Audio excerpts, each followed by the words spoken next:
हिमानी दीक्षित जी, दिवांश। हरिवंश महाराज जी, आपके चरणों में कोटि कोटि प्रणाम। महाराज जी, गुरु प्रदत्त मंत्र जप और अन्य विधियों द्वारा श्री जी की सेवा की ऊर्जा का संरक्षण कैसे करें? हमारे आसपास आसुरी प्रवृत्ति के व्यक्तियों द्वारा उस दिव्य ऊर्जा का हरण करने का प्रयास, सक्रिय प्रयास होता है। कभी कभी सफल भी हो जाते हैं। ऐसे में हम अपने जप की ऊर्जा की सुरक्षा कैसे करें? पहली बात तो भावना बदलिए। हमारा बाह्य कोई भी कुछ भी परमार्थ में विघ्न नहीं है। हमारी परमार्थ की संपत्ति का कोई अपहरण कर ले, ऐसा कोई पैदा ही नहीं हुआ है। कोई विकार ही ऐसा नहीं। क्यों? हमारी संपत्ति श्री कृष्णार्पण मस्तु भगवान की बैंक में है, भगवान को समर्पित। यदि ऐसा नहीं तो अभी भागवत नहीं हो आप। भागवत धर्म का सबसे पहला लक्षण है कि मन वचन कर्म से, स्वभाव से, संस्कार से जो जो करते हैं वो परम पुरुष नारायण को अर्पित करते हैं। जो भगवान को अर्पित कर दिया गया तो हमारी संपत्ति को कौन नष्ट कर सकता है? पहली बात। दूसरी बात यह कि बाहरी हम आसुरी प्रवृत्ति को क्यों देख रहे हैं? हम भागवतिक भाव क्यों नहीं देख रहे हैं? जड़ चेतन गुण दोष में विश्व कीन करतार, संत हंस गुण गाय पे परिहरि वारि विकार। जैसे दूध और पानी को मिला के रख दो तो हंस दूध पी लेगा, पानी छोड़ देगा। ऐसे ही भागवतिक पुरुष जो होते हैं वो दूसरे को दोषों का न दर्शन करते हैं न चिंतन करते हैं, उनमें भगवत भावना करते हैं, उनके सद्गुणों को स्वीकार कर लेते हैं। तो हमारे अंदर बाहरी लोगों का प्रभाव क्यों पड़े? हमारे अंदर जो प्रभाव पड़ता है हमारे अंदर छुपे हुए दोषों का पड़ता है। जैसे हम किसी में देख रहे हैं कि कामी पुरुष है, ये नीच पुरुष है, ये पापी पुरुष है, तो सत्य मानिएगा, भले आप पचा पाए ना पचा पाए, वो दोष हमारे अंदर है, तभी हमको दिखाई देता है। हाँ, अब हमको उनके अंदर बैठे हुए भगवान की आराधना करने का अवसर मिला है, तो यद्यपि वो दुष्ट स्वभाव के द्वारा अपने स्वरूप को न जानने के कारण सदैव वो क्रियान्वित हैं, आसुरी स्वभाव करते हैं, तो हम उनको भगवान की भावना से करके उनसे दूरी बना लेते हैं। जाके संग कुमति मति उपजय, करत भजन में भंग, तरयो रे मन हरि विमुखन को संग। दूर से जाके प्रिय न राम वैदेही, तजिए ताहि कोटि बैरिशम, यद्यपि परम शने ही। अंदर से तो हमारी आध्यात्मिक शक्ति को कौन खींच सकता है? काम क्रोध लोभ मोह मद मत्सर, ये जो अंतर में बैठे हुए हैं, यही हमारी आध्यात्मिक शक्ति को, अगर कोई हमें गाली दे, हमारी निंदा करे, हमारा तिरस्कार करे, तो हमारी आध्यात्मिक शक्ति बढ़ती है। इस बात को ध्यान रखना। जब हमारा कोई सम्मान करता है, जब कोई हमारी बड़ाई करता है, तब हमारी आध्यात्मिक शक्ति क्षीण होती है। तो आसुरी प्रवृत्ति वाले तो हमारी संपत्ति को बढ़ाते हैं, कभी नष्ट ही नहीं कर सकते।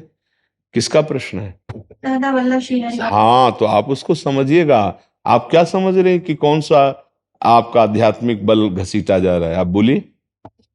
तो ऐसा महसूस होता है कि जब हम एक आपके दिव्य अनुभूतियों की तरफ हम जाते हैं, तो उस समय ऐसा लगता है कि जो आसपास के लोग होते हैं, मन मन, आसपास के लोग नहीं, मन मन, हमारे अपने परिवार के नहीं ना, मन, सिर्फ एक शब्द सुनो, मन। जी जी मन मन मन को अगर प्रभु में लगा दिया तो घसीट कौन रहा है? प्रभु में लगा नहीं, आपका मन धोखा दे रहा है, दूसरों पर दोष दर्शन हो रहा है। अगर मन प्रभु में लग जाए तो किसी भी स्थिति में, कहीं भी, कोई भी परिस्थिति हमारे अंदर प्रभाव नहीं डाल सकती। पक्का समझ लो।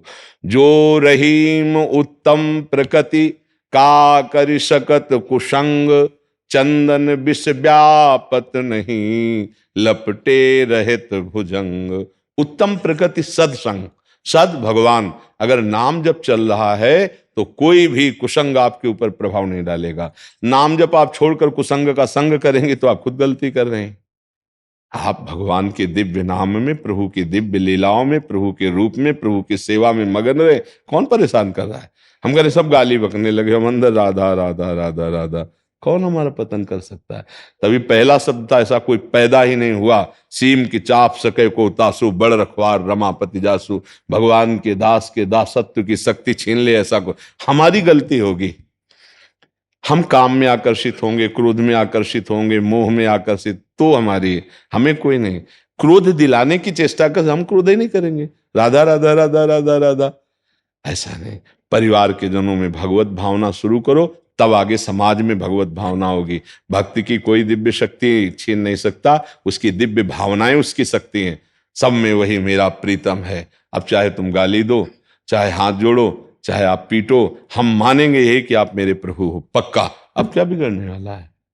जित देखो तित श्याम में। गलती हमारी, कमजोरी हमारी, चूंकि आप वैष्णव इसलिए ऐसा उत्तर दे रहे हैं। आप सावधान होइए।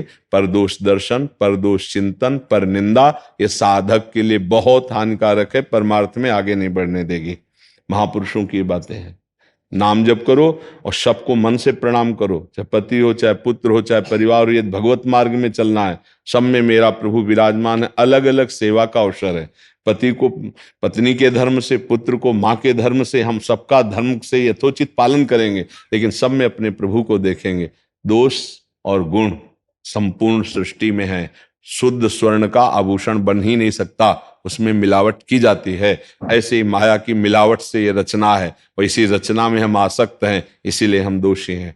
हम अपने भाव को सुधारें, देहात्म भाव को कम करें, तो आपको दिखाई देगा सिय राम मैं सब जग जानी, करूं प्रणाम जोरी जुग पानी। कौन बचा कौन? वासुदेवाश्वरमित स महात्मा सुदुर्लभा। महात्मा एक पदवी है, स्थिति है। वो चाहे स्त्री हो, चाहे पुरुष, सब महात्मा, चाहे गृहस्थ हो, चाहे विरक्त, सब महात्मा जो उस महान से जुड़ गए, वो महात्मा हो गए। महान कौन है? अपना आत्मस्वरूप, अपने प्रभु, उससे जुड़िए। आपको स्त्री पुरुष थोड़ी है। तो आप लौकिक वृत्ति को धारण करेंगे तब तो समस्या ही समस्या है। भागवतिक वृत्ति को धारण करेंगे, हर समस्या का समाधान, हर समस्या का समाधान अपने से है, दूसरे से नहीं। दूसरे से जो समाधान चाहते हैं वो प्रापंचिक वृत्ति वाले होते हैं, भागवतिक वृत्ति वाले नहीं। विवेक के द्वारा अपने को बचा ले, ना कि किसी बाहरी सहयोग से। स्थान परिवर्तन क्या आपके साधना में उन्नति दे सकता है? जहां जाओगे वहां पड़ोस में ही भगवान ऐसा विधान रच देंगे जो विमुख वृत्ति पैदा करेगा, तो कहां तक भागोगे? जहां हो वहीं भजन करके दिखाओ। भगवान ने जो परिस्थिति दी है वो भजन की कसौटी है। आप उस समय भजन करके अपने आप को निकाल लीजिए। राधा राधा राधा। देखो इस मार्ग में झुक के चला जाता है। तृणादपि सुनीचेन, सबसे नीच अपने को समझे तो निकल जाएगा। थोड़ा भी गुणाभिमान हुआ तो माया चेकिंग कर लेगी, फंसा लेगी, ये पक्का समझ लो। तृणादपि सुनीचेन तरोरिव शेषुना, अमानिना मान देन, कीर्तनीया सदा हरि। सदा नाम जप करो, दूसरों का सम्मान करो, खुद मान की चेष्टा मत रखो, सहनशील बनो, अपने को सबसे नीचा समझो। कभी कोई बाधा ही नहीं है, कोई बाधा नहीं है। ये आचार्यों की वाणी है, महापुरुषों की वाणी। जी।